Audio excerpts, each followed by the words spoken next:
Okay, so thank you for coming. So this is just a review session to go through basically what Rinpoche said, so it sticks better in our minds.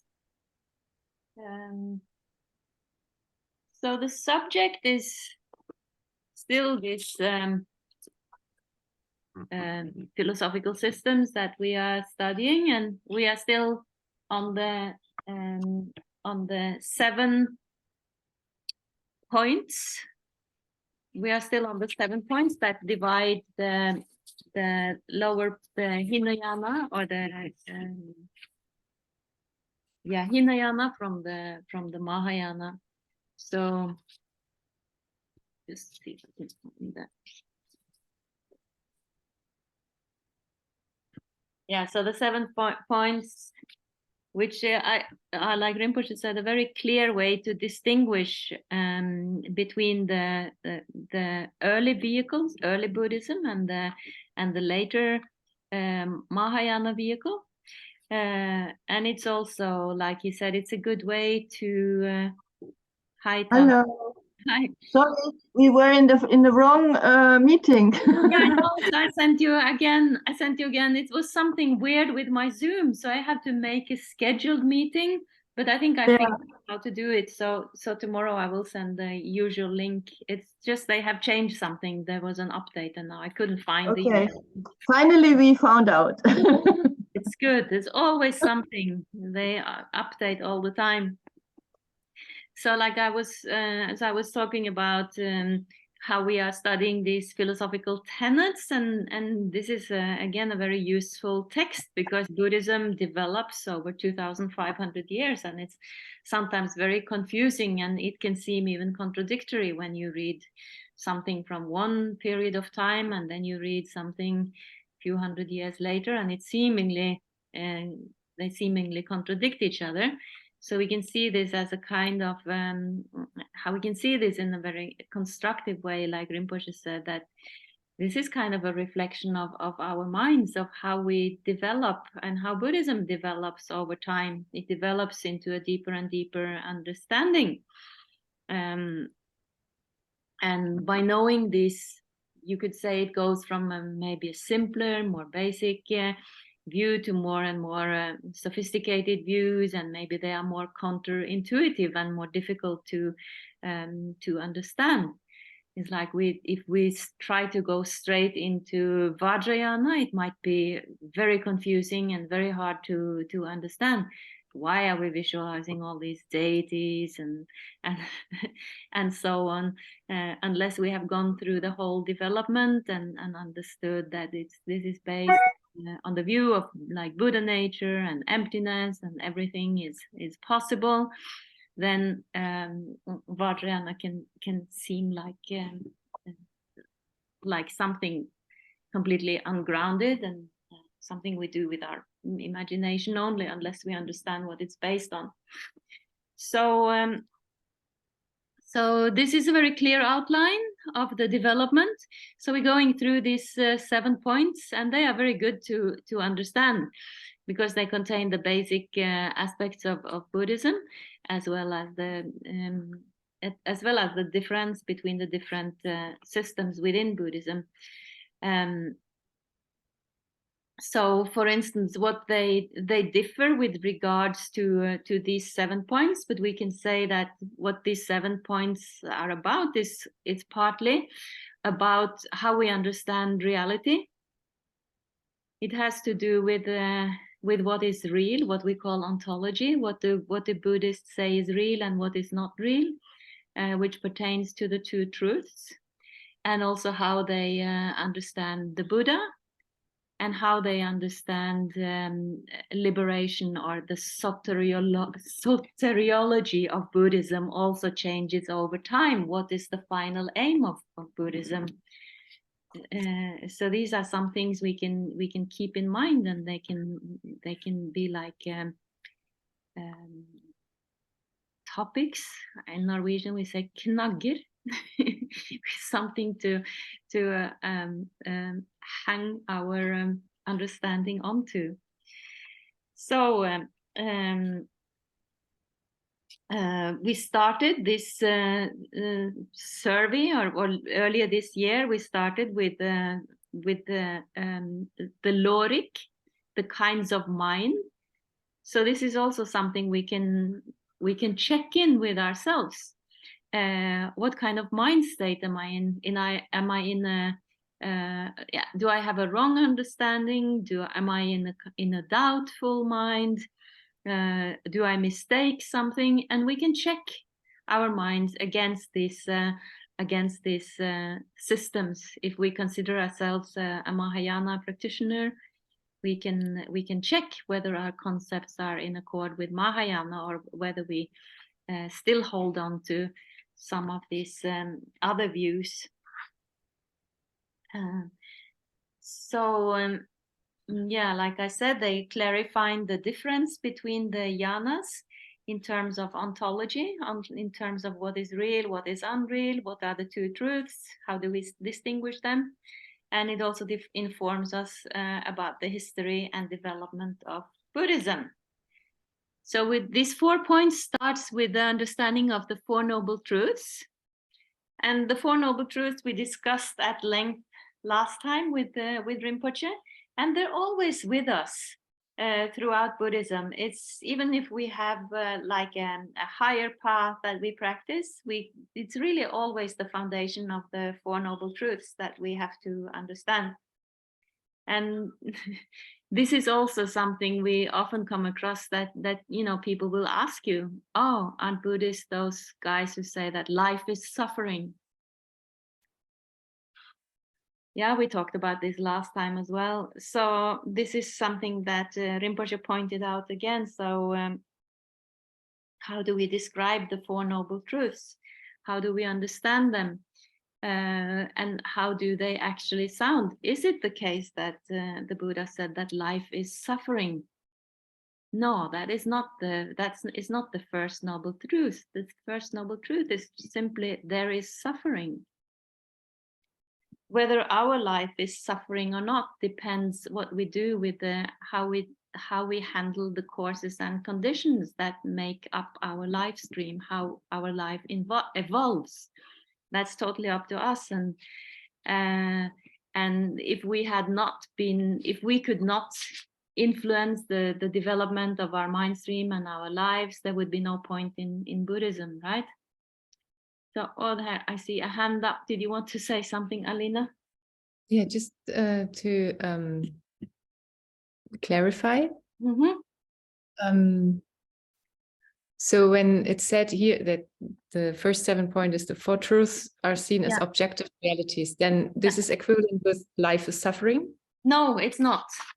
Life is suffering is just a non-Buddhist interpretation of the first noble truth. It's called the truth of suffering, yeah? Right. So it doesn't say life is suffering or human life is suffering. It's just the conditioned existence is marked by suffering. Yes. So this I understand. I just maybe I don't really grasp the point when it says the Four Truths as objective realities. Like, in what way is this rejected? Okay, so they take them, that comes a little bit, let me just see where they elaborate on them. Yeah, the origin, the cessation, the first relates to this is so difficult. I'm not, like I've said many times, I'm not so happy with this translation, actually. Sometimes it seems very difficult.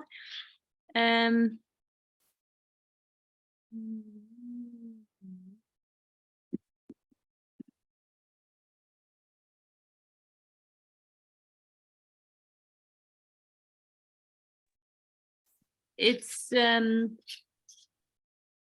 well, in according to Madhyamika, they are not seen as like absolute truths. As long as we are in samsara, they operate, but of course from an ultimate perspective, like we find in the Prajna Paramita, there is no path, there is no end of suffering. Then all of this is denied or refuted from an ultimate perspective. However, as long as we are on the path, we have to relate and engage with the Four Noble Truths. but they are not ultimate. They are not the ultimate truth from the Mahayana, from the Madhyamika perspective. And this refutation will come later in the text. So when I then understand the first point in this way, that the four truths are seen as ultimate reality here, then sorry. Let me see. I have to look. Objective reality is meant here as like ultimate reality. Yeah, I think so. Okay. Yeah. Thank you. To the 7th point.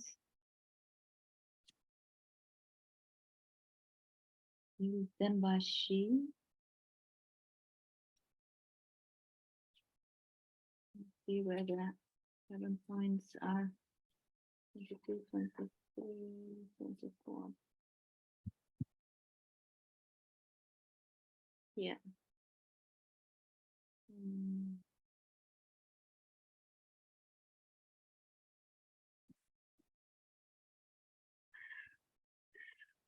Yeah, okay, so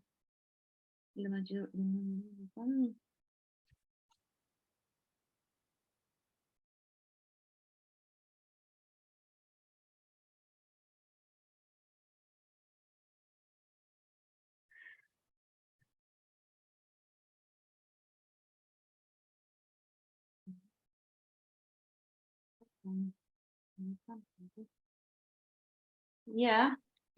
So 대략 니동아 긴고고 단네 단 텐두 그 그치. Yeah.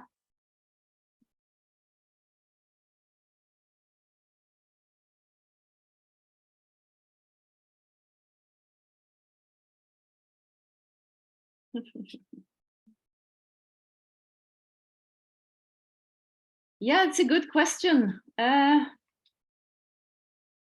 I will have to look that up, how they refute it later. Let me see what they say. Share screen, I will do that. No, oh, let me just show now. Okay, wait, let's see if I can show now. Zoom.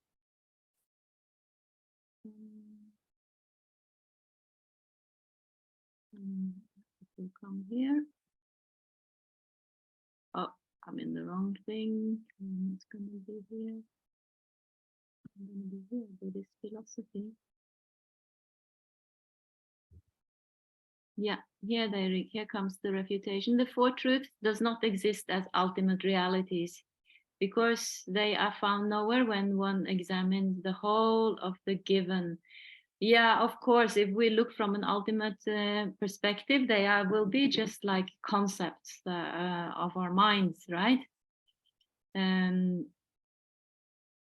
because all that is terms, rejection, acquisition, riddance, and possession are indexes, not entities. Yeah, from the perspective of emptiness, when we examine them in the same way that we examine other phenomena, we can't really find that they withstand this analysis.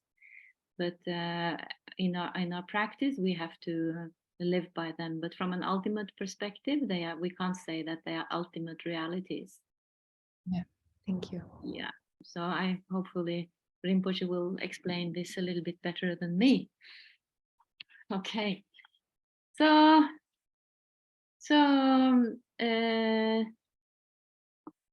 then the next thing that Rinpoche mentioned was the importance of really understanding this. What are the four noble truths? And also what are the eightfold paths? So if we discussed this before, and this is something we should also keep in mind, and it's very important for Buddhism, that the eightfold path consists of the right view, the right resolve, right speech, right action, right livelihood, right effort, right meditation, and right samadhi. So again, different from other schools of thought. Buddhism really starts with right view. Like Rinpoche said, this is our eyes. If we're gonna go in any direction, if we're gonna meditate or do any kind of practice, we should know why we're doing it. We should know what direction we're going in, and what are the chances for us being liberated if that is what we seek. It's not just about sitting down and meditating or jumping into some kind of practice without really knowing what we're doing. So it starts with the view, and of course the right view is understanding the Four Noble Truths and interdependency, understanding the reality of karma and retribution and so on. And from that comes the next step, the right resolve. So in the traditional Buddhism, that could be understood like becoming a monk, abandoning the ordinary mundane life and go into this alternative life of solitude. So, but for us, it or another way of seeing it is really that once you understand the Four Noble Truths and the results of your action, that you in fact you contribute to your evolution with every action that you do with your body, speech and mind, then you should really take the consequences of that and live in accord with that. So that means that we can say is a kind of resolve, that what you have understands affect what you decide to do. So resolve can be a strong motivation to take a specific direction, and then from that the other paths follows. Then you speak with the truth and not waste your speech and gossip and so on, and right action and livelihood, effort and so on. You can study these. So then we went on to, these were the truths. So then we went on to this second part about the atoms as the ultimate builders of the universe. And here again, there is some there was some discussion about the translation of this. Like the text here says, since, I can share it again, since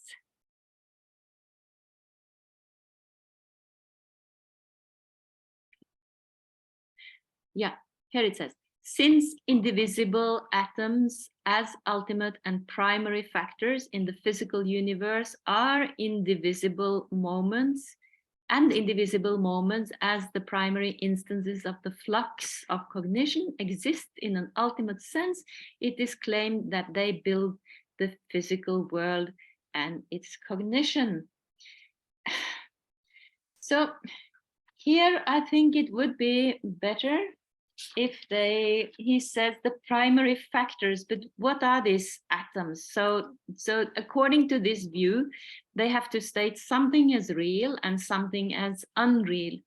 And as Rinpoche said, from their perspective, if they had stated that nothing was actually real, they would consider that falling into nihilism, like saying that, okay, nothing exists. But still they have to explain that how we apprehend the world is not the ultimate way that the world in which the world really exists. So this is like the first division between what is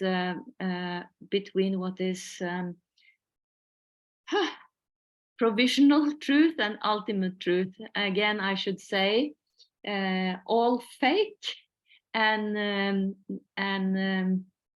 ultimate. But let's go to the primary factors. I think it's better to say that these atoms makes up and the smallest moment, indivisible moments of consciousness are the basic components of the universe, and also of our mind that apprehends this universe or the world. We could say that it's from both from the outside, from the external aspect, the world around us, and from the internal aspect, the mind that apprehends this world, we can say. So they claim that okay, it's not the case that that we see wholes, that they really exist. We can't say that. Like things like a table or a bottle or any kind of object, we can't say that that really exists, because that's something we make up in our mind very clearly. When we start to take a thing apart, we can't say really what is a table. Is it the legs? Is it the plate on top? Or is it the size? Or is it the color? Is it the shape? What is it that makes a table a table? This is clearly something that we have imputed. But what we can say, or what the Vaibhashikas will say, that okay, the whole does not exist, but there is something that exists. It's really made up of small indivisible particles that are real. Yeah, but the wholes are not real. The whole shapes that we see are not real, but there are still something that exists. They are these smallest indivisible particles. So it's a bit like, it's a bit like if we look at physics, we usually start, even if we have more advanced theories these days, we have like string theory and quantum physics and stuff, but you don't start teaching people quantum physics, because what you have to start with atoms to understand that there are forces smaller than the atoms, that you can actually split it, and then it goes into waves and all these other things. But it makes sense to start with atoms, even if they don't ultimately exist. However, at the time when the physicists proclaimed these theories of atoms, it was real to them, and it was a way of explaining the universe.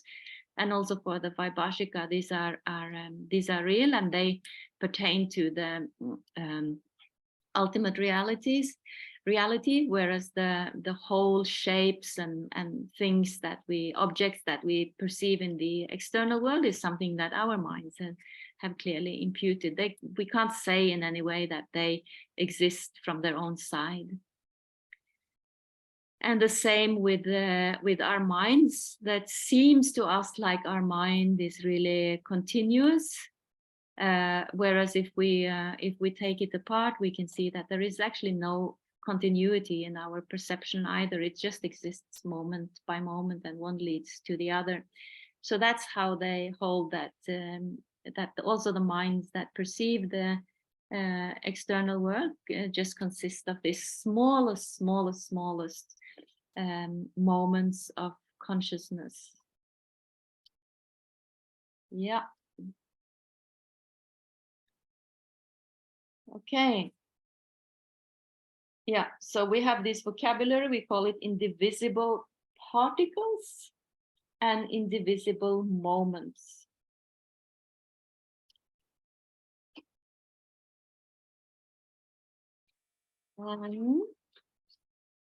What is the next thing? Then we have the next thing, and it's going to be really fun when we're gonna when we're gonna go to the Mahayana and they're gonna refute.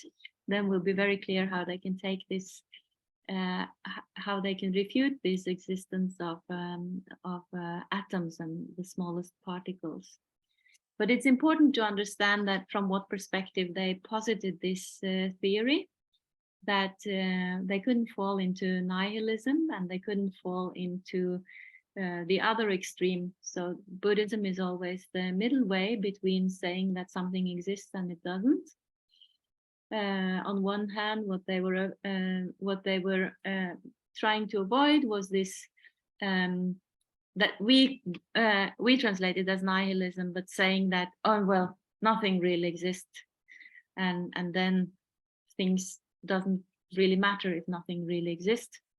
and on the other hand, they could not say that things truly exist or had any essence apart from our own imputation.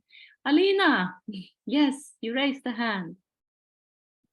Yeah, again, another question. Now it sounds that this view is just very practical, like from a didactical, or do you say that? Yeah, from to invite the beings with this capacity to get to used to this idea. That's at the same time knowing that there are beings who can go beyond this.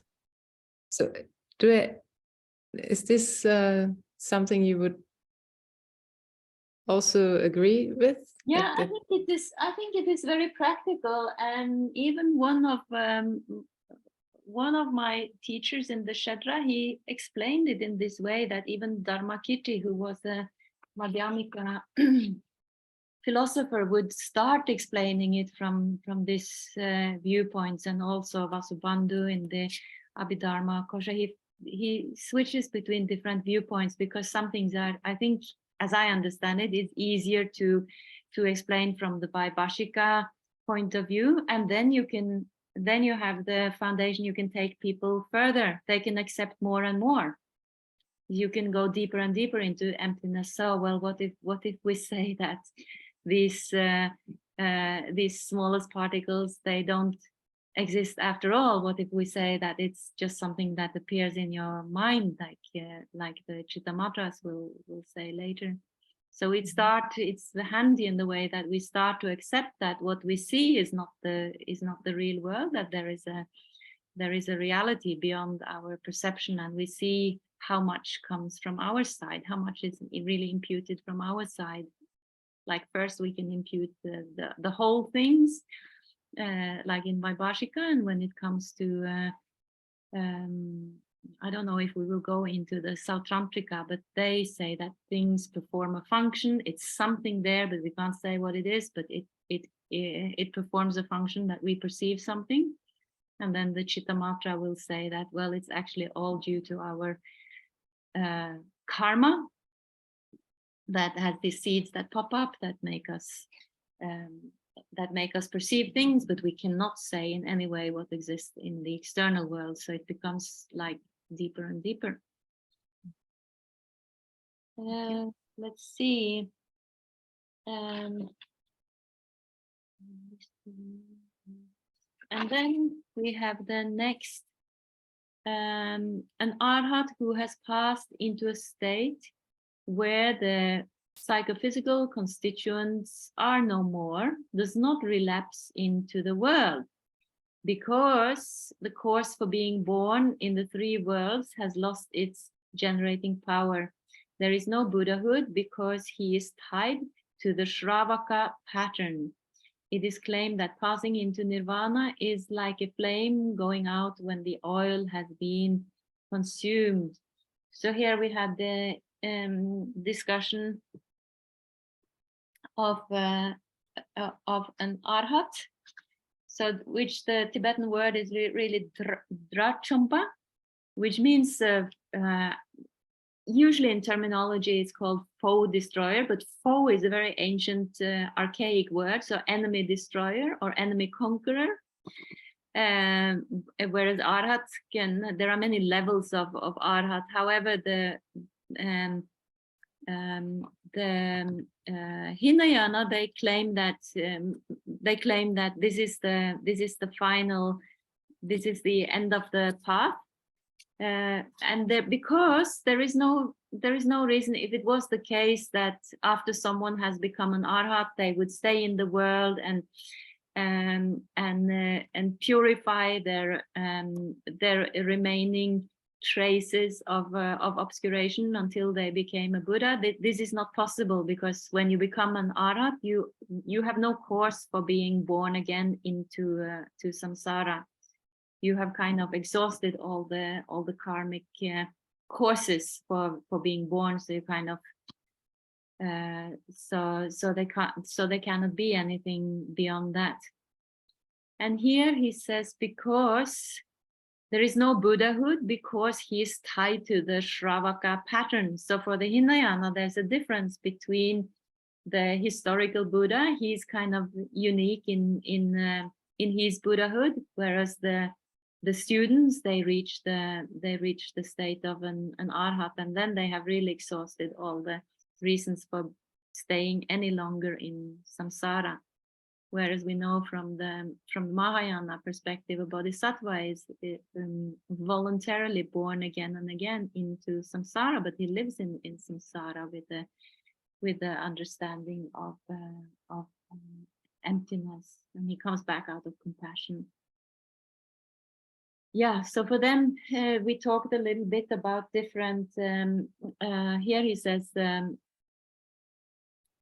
he is tied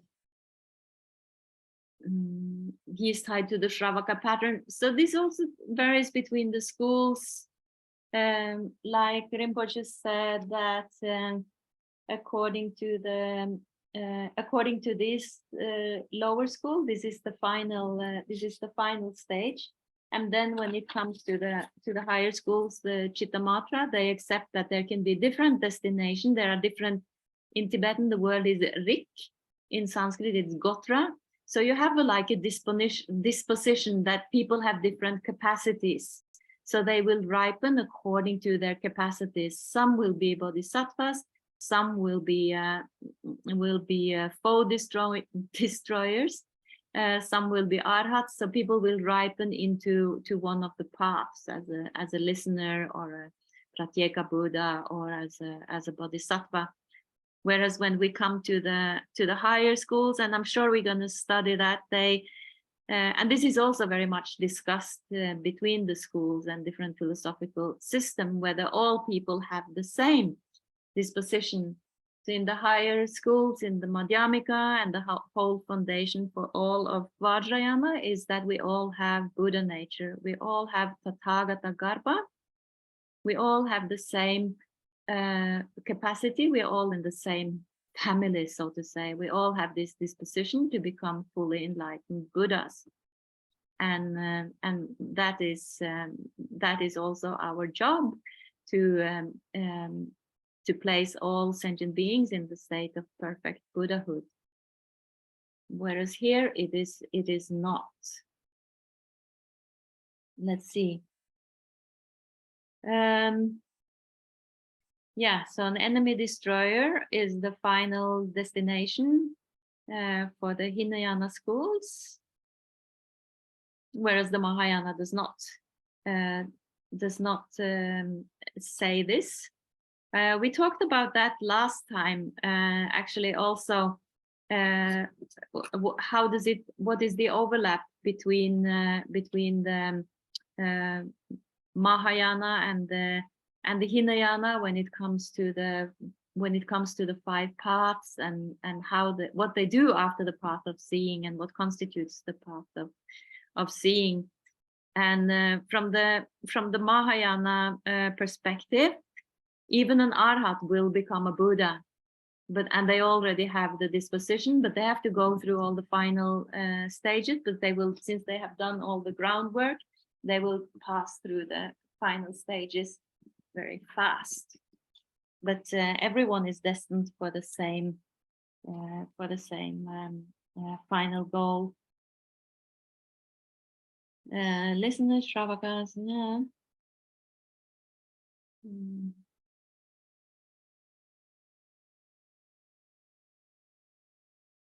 Yeah, so like Rinpoche said, from the Madhyamika perspective, an arhat is or a foe destroyer, as it says actually here.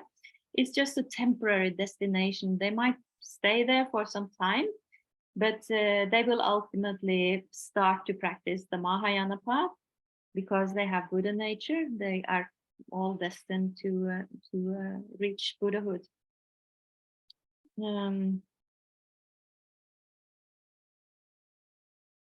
Yeah, and then the next, oh yeah, this one.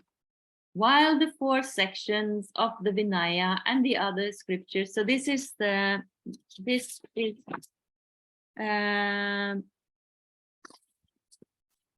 this is how they do not recognize the Mahayana. So we know historically that the first Mahayana text, the Mahayana Sutras, they appeared a few hundred years after the Buddha's passing. So they do not accept them as part of the Buddha's word. And we discussed that at length, if you remember, and you can look back on your notes, what constitutes the word of the Buddha, right? So it's not just oh no, I can actually ask you, what is it that constitutes that something is the word of the Buddha, that something is the Buddha Dharma? Does it have to be spoken by the Buddha? I'm going to look back.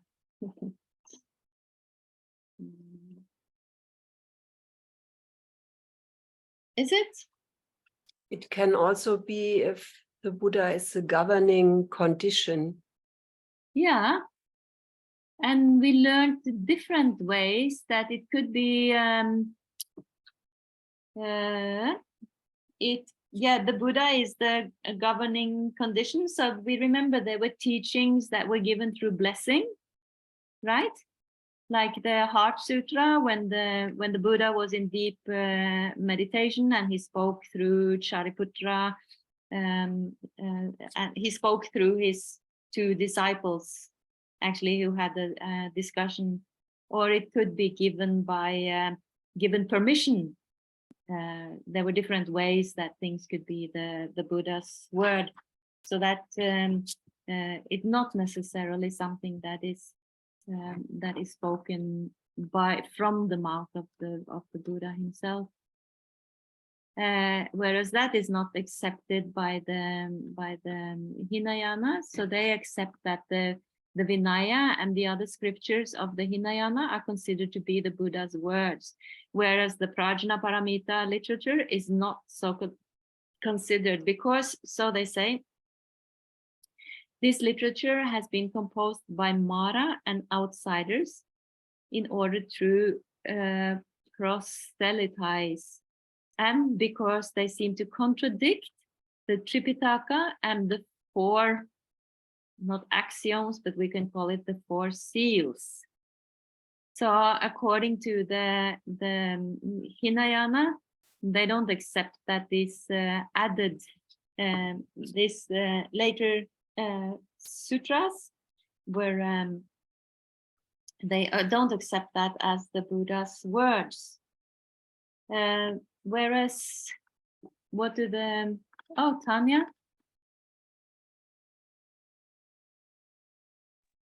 So I got my problems with this one, because I already asked Karen and she tried to explain it to me, but I didn't get it really. So if they are not accepting the Prajna Paramita because it seems to contradict the four axioms, the four seals, and if the third of the four seals is that all phenomena are without inherent existence, and on the other hand deny emptiness. So that this is what is, if you understand. And is it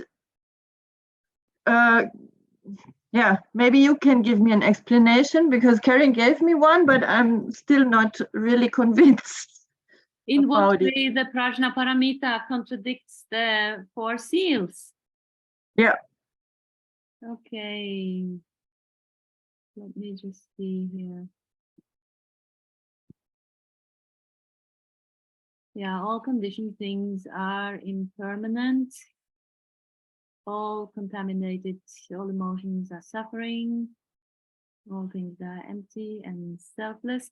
Well, I'm not so sure about the seals. Actually, how it contradicts the four seals, but I can understand how the Prajna Paramita could contradict the Vinaya, which is all about, you know, ethical codes and how you should live and so on. And then the Prajna Paramita says that, well, there is no path, there is no purification, there is no contamination, or whatever. The sutra kind of refutes all these. The Heart Sutra kind of refutes all these things that seems very important to the Vinaya. And when it comes to the, you know, a bodhisattva also has permission to overrule all these Vinaya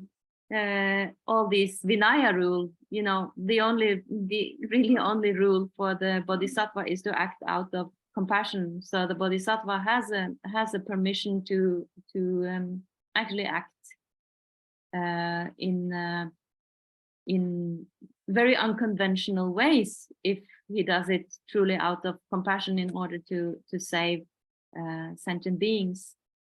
But I'm not sure with regards to how it contradicts the four seals.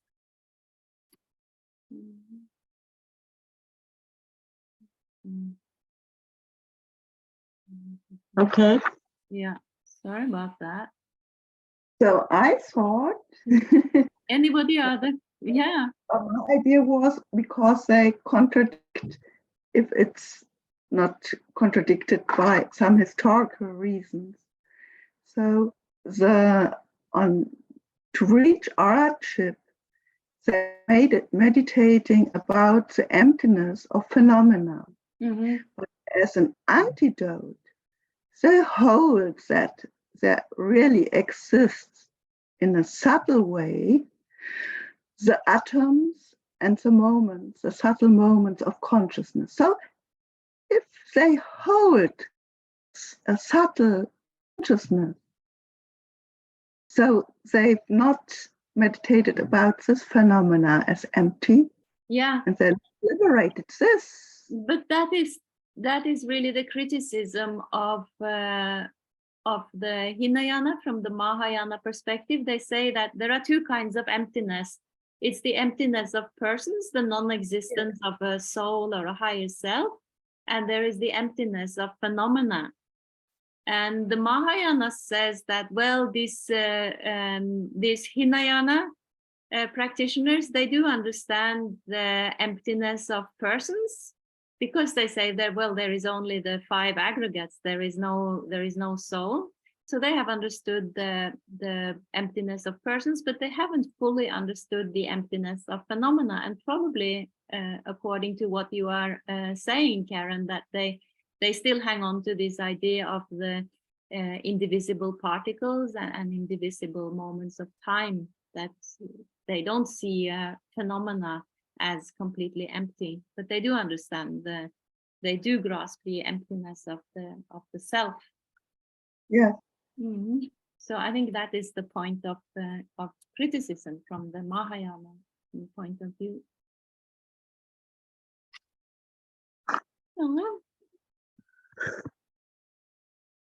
Okay. What else were we talking about? The Hinayana stick to all objects. Oh yeah, now we come to this analysis.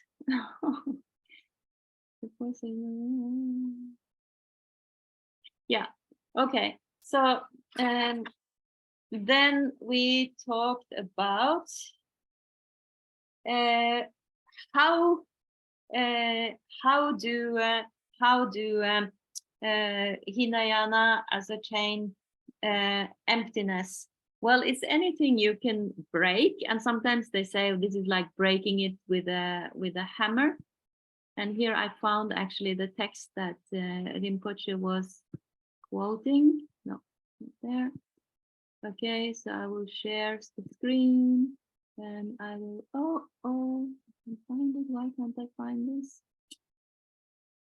Oh. This opens. Let's see if I can find this. Let's see if I can share this one. Okay, now we'll see. Okay.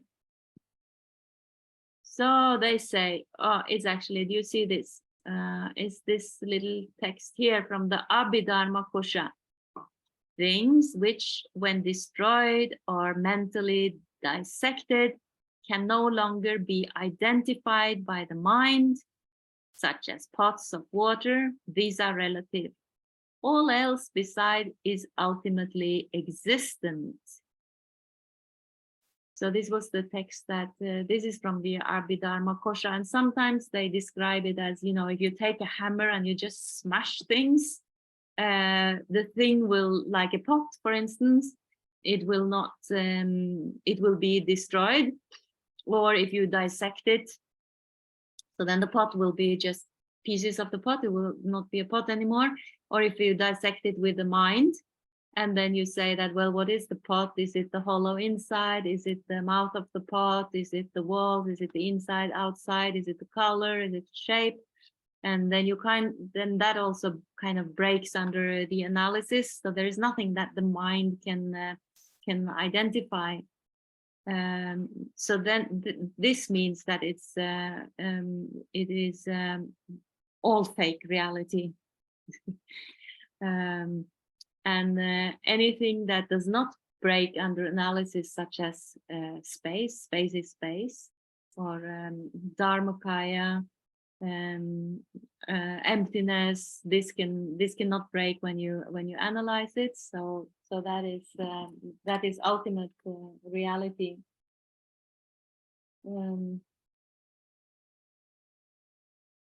Yeah. So this was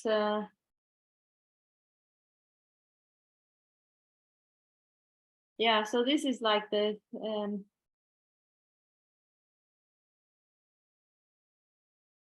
yeah. So this is what this is again how they ascertain the two kinds of realities from their perspective.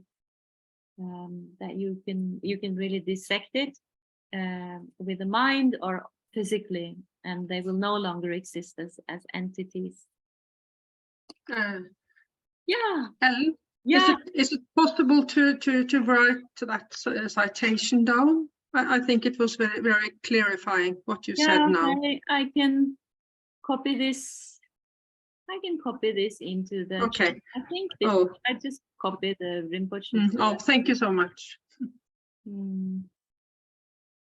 Let's see. I think I can copy that into the chat.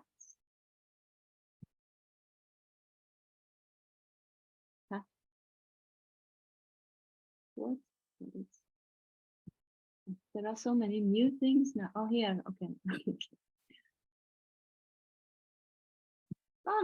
Now I think it's there. Yeah.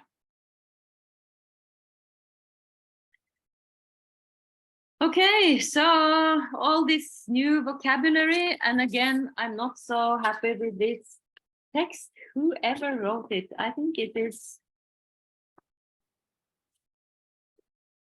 For me, it's problematic when every translator. I mean, of course, we can never get the perfect translation of these Buddhist terms, and that's why it's really good to study Sanskrit or Tibetan, so you understand these concepts, and our translations will always just be approximately true. However, if I can say my opinion as a translator, I think it has advantages when we are trying to translate things in a better way. So like Rinpoche said, kun dzop does not actually mean what do we usually say, provisional truth. If you look at the Tibetan, kun really means all, and dzop means veiled or hidden, and it's not really captured in the English translation of provisional, or what is it we say for Kunstoptemper. However, when every translator starts to make up their own vocabulary, it becomes kind of confusing. If you read a book on Buddhism, and sometimes I do, and I read a chapter, and what are they actually talking about? Because they have changed all the words that I'm used to. We have a kind of semi-established vocabulary or terminology in English, and it might not be the best, but then at least usually when you get a teaching from a Lama, he will anyway explain what the words mean or what the term means. So he will explain what the conventional and ultimate, what the relative truth and ultimate truth means. So even if we don't think that relative truth is the best, it's kind of something that is quite established in the English-speaking world of Buddhism. So, but I guess I should just gather all these words and maybe make a vocabulary list, or maybe we need another council now. Now several hundred years of translating and commentating have passed, and we would need another council. I think really the important thing is that, you know, people study these texts with the teacher, because they were never meant to, you know, nobody ever studies Buddhism. Nobody ever studied Buddhism in that way, that they just picked up a book and they just read it from A to Z. It was always something that you would study with a teacher in a very conventional way. They have their own hermeneutics. Is a big part of Buddhism, that you will explain all the terms and what it means and what the content and the concepts are. So and we might as well use the Tibetan or the Sanskrit words, or whether we use an English term doesn't really matter, because we get it. These key terms, we need to know what they really mean, right? And some people don't even say the Four Noble Truths. They say like the truth of the Noble One, or like Bob Thurman calls them the Four Friendly Fun Facts. But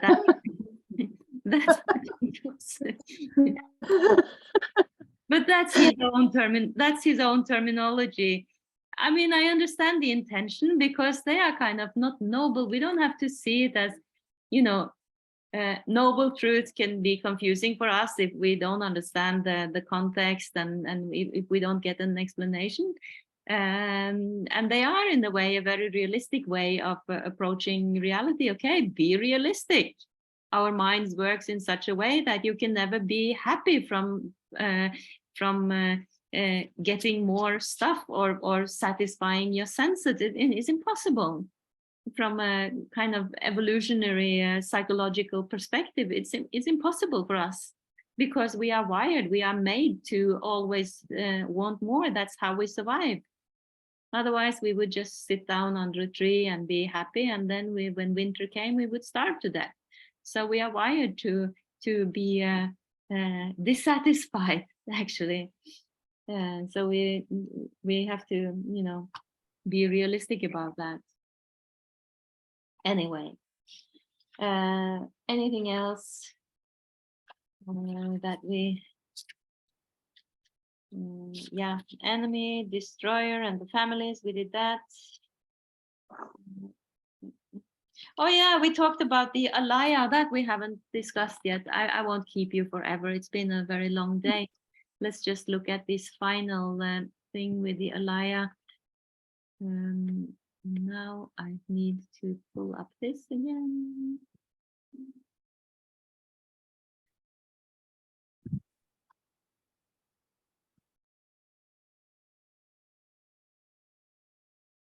So, Where was the alaya? Oh, I didn't. Did I explain that, or I didn't? No, I think I skipped that one. That was number 4. While the 6 groups of perception are recognized, no common ground for their operation is accepted because it does not constitute an objective reference. Moreover, such a ground is said to be inadmissible because if it were a static mind serving as the ground of everything, it would have to be an individual self. Again, this is a little bit strangely written, and we haven't actually studied yet what the alaya vijnana is, but we know that in early Buddhism, what was a kind of big concern for the Buddha and for the Buddhist was to refute this idea of an Atman, of a personal soul, that all the Brahmin schools will adhere to. So the Buddha says, well, there are the 5 aggregates of form, feeling, perception, samskaras, and consciousness. And beyond that, we can't find anything. So this idea of a permanent, unchanging soul is something that can never lead us out of suffering. It's just, it doesn't make sense at all to have this kind of everlasting soul that the Brahmin school talk about. However, there was a difficulty then. Well, if you don't have a soul, if nothing remains, how do you then account for the work of karma and retribution if there is no place within our mind stream where the karmic seeds will be stored? How can we then experience the fruit of our karma? So this was a difficult problem or a challenge for the Buddhists. So according to this, in addition to these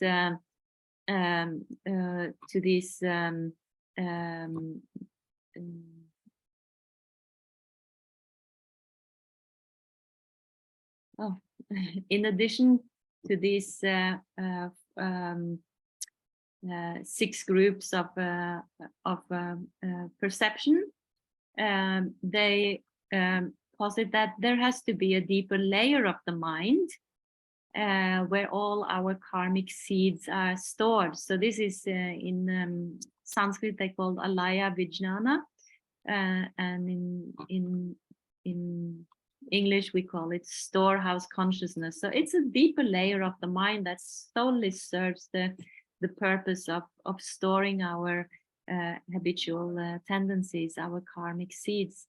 So that is the consciousness as it's understood later in the 12 links of dependent origination. When you go from when you are born, this is the kind of consciousness that are projected into the next body. Is not your full consciousness with all the senses that develops later, but the kind of most subtle layer of consciousness is what remains, or you could call it the potentiality that needs to be realized. Like again, they can explain it in terms of cause and effect. If you have all this potential, all these courses that you have built up during lifetime after lifetime, they have to yield the results somehow, and they have to be stored somewhere. So they from the chitta matra on, or the mind only, they posit this alaya vijnana, this storehouse consciousness. However, the Hinayana, they don't accept that, because they will claim that, well, if there is something at all that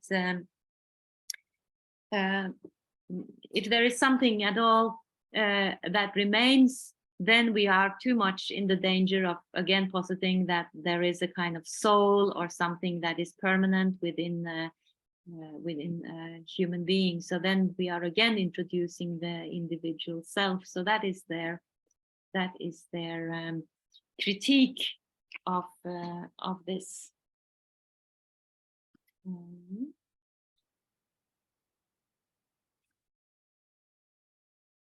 But whereas the Mahayana says that it's impossible because the six consciousnesses as we know it, that accords to all, pertains to all our senses, they are all temporary. There are only these small moments of recognizing something. If everything is changing all the time, how can we account for our karma and our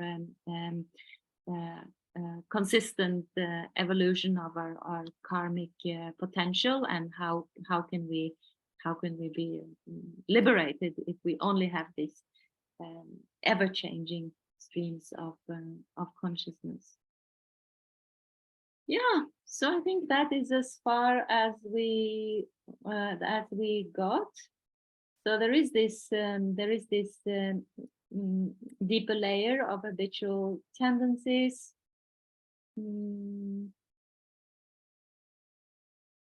Yeah, and if you want to know more about then we discuss these 4 seals at length, and this is really if you want to go into this, Dzongsa Khyentse Rinpoche has written a book that is called "What Makes You Not a Buddhist," which is totally about these 4 seals and how they distinguish you as a Buddhist from other viewpoints. So this is really important to know, that this is kind of the hallmark of Buddhism, this view that everything conditioned is impermanent, that there is no essence, as the Brahmanic schools will say, that there is a kind of essence inherent in things that makes us recognize them. So according to Buddhism, there is not. Everything is composed of causes and conditions, and they disintegrate, they are impermanent.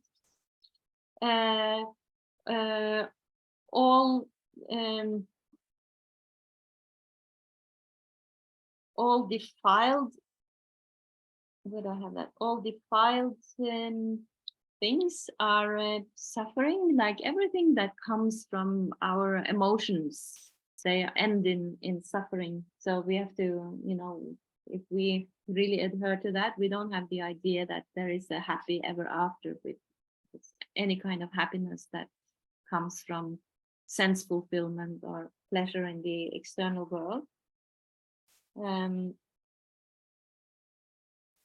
And everything and all things are empty and selfless. So everything, and we can say that is interpreted differently according to which school you're asking, that things are empty and selfless. Like from the Vaibhashika school, everything is empty because we can break them apart, and we really don't end with anything that the mind can grasp. It's because we can't. There are just these atoms, these infinite, indivisible particles, and they don't have a self. There is nothing in the table. There's no tableness in the table that we recognize. It's just a imputation. And then the nirvana is peace, that there is something outside all this impermanent, defiled,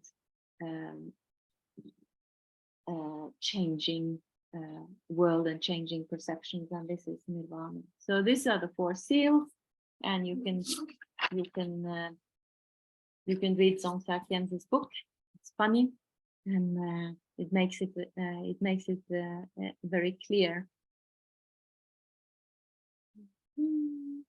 What did Rinpoche talk of in the end? There are difference between the 4 seals. There are difference between if you're a Buddhist, you can intellectually agree with Buddhism. Yeah, it makes sense that things are empty. I don't think that anything really exists by itself. But then it depends, you can understand it intellectually, but then it also you don't necessarily have a Buddhist conduct that you live by this. So that, or you could be very devoted, like many people have this, especially in the East. Many people have a lot of devotion. They have grown up with that, but they might not have any idea about the Four Noble Truths, about karma and rebirth, about the 12 links of origination, dependent origination, about the paths or anything. It's just faith, faith, faith, and no learning tied to that, or no kind of practice in accordance with that.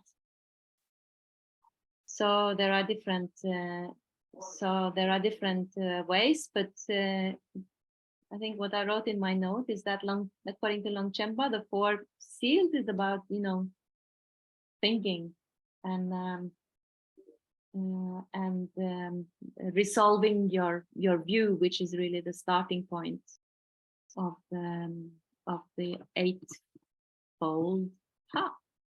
Have to resolve the view first, then your practice and all the other things will follow. But you first have to convince yourself intellectually and measure it in your own mind and think of it, and then you can decide what to do. Okay, so that's pretty much it. We go on tomorrow. Thank you. Yeah, Thank I don't know if it was helpful. I hope so, but I think it's Yeah. just part of also the Buddhist traditional Shedra way of learning, that you go through things, you hear them again and think through them again, and then they stick better.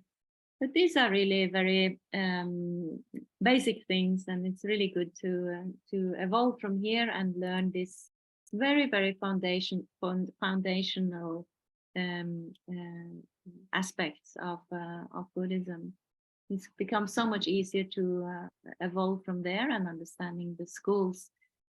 Otherwise, we could say if we go straight to Madhyamika, it's like we have no grounding to jump from. So we kind of need to understand this before we go to the higher schools, and so it's very useful in this way. And welcome to the world of Buddhist learning. It's all these like lists and definitions and things, but it also gives you a very clear foundation for your understanding. Was ist mit meiner Kamera? Oh, sorry. Sorry? Sorry.